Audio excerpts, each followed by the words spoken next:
Okay, our lesson tonight, guys, we're going to work on some vital point strikes. We call atemiwaza, strikes to vital points that we use in armament defense jiu-jitsu.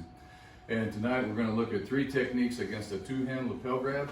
So Ivan, if you'll grab.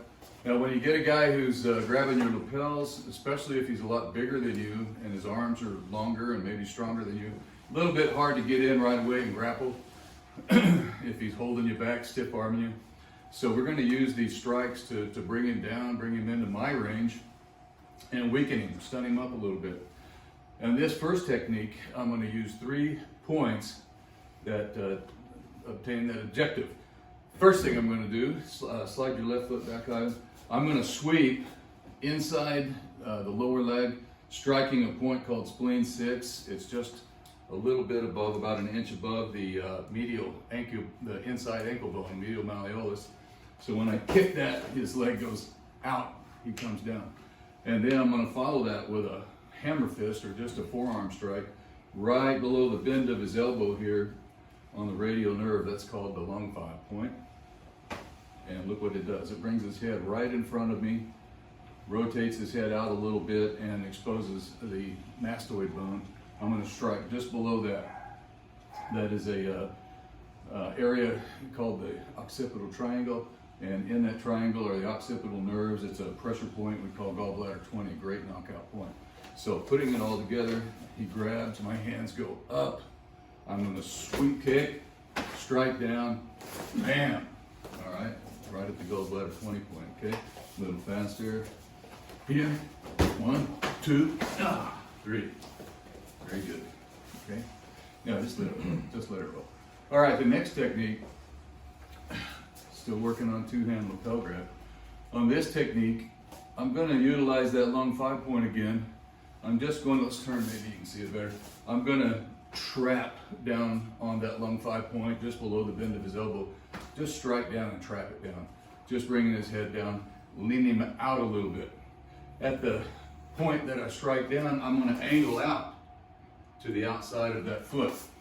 And I'm going to hit him with a ridge hand strike right across below his ear around the gallbladder 20 again, right here. Okay, that can be a knockout all by itself. Let's move in just a little bit. Maybe they can see a little better. So I'm just going to strike and slide out basically at the same time. Here, 1, step out. 2, okay. A little bit faster. My hands go up. Strike out. Okay, right here. Now this technique can also be a great setup for an outside leg reap, osotogari. As I angle out, strike down, hit him with this ridge hand. It's also going to knock his head off to the outside of his foot, so I've got my off balancing or kazushi from that. And then take the reap. So 1, strike, and reap him down. All right, a little bit faster. Okay, 2-hand grab, strike, angle out, strike, osotogari. Okay. All right, finally, 3rd technique. He's got the 2-hand lapel grab again. Now, when you're grappling especially for wrist locks, that can be a problem with a guy who's resistant, which they will be in a real scuffle, a real fight. In the dojo, we get used to guys just going along and just being compliant, letting you have things. But in the street, that's not going to happen. So while you're grappling and wrestling with that wrist, he's free to strike. He can pull that hand and punch me. He can easily, if I'm just basically just twisting and trying to hold on and get a wrist lock, he's perfectly able. He's got all his balance and his strength behind him. He can rip his arm out pretty easily. I mean, let's get real, okay?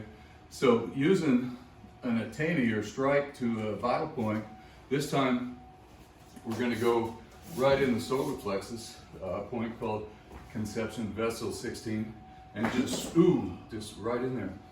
That takes all the strength out of him for a couple seconds anyway, that's all I need. And then bends him forward in the direction I want him to go anyway, and takes his mind off what I'm going to do here. So I'm going to strike. I'm going to yoke up underneath the wrist, and roll it in to where I've got the edge of his hand going straight up, and lock it down, okay? I also like to add this, a little bit of a lever with my arm over his elbow and drop that down. That gives me a little bit more leverage and strength, as well as making it a little bit harder for him to rip out because I've got it hooked in pretty tight, okay? So that's the technique. That's called Nikyo, or inward wrist lock. So against the two-hand grab, first thing, quick little straight punch. We call it Tsuki, right in the solar plexus. While he's reeling down from that, yoke over, lock this straight up, come over the top, and just very carefully lower your weight into that wrist lock. It's shearing his wrist right straight through the joint. Very painful lock, okay? A little bit quicker here. Okay, now I'll finish this with a little turnout, and I'll strike down again below the elbow, long 5-point, and do a elbow drop throw called Hiji Otoshi. Bring him to the ground. Okay, let's put it all together. One last time.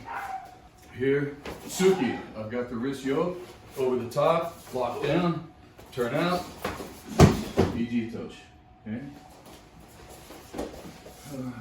Thank you. Thank you.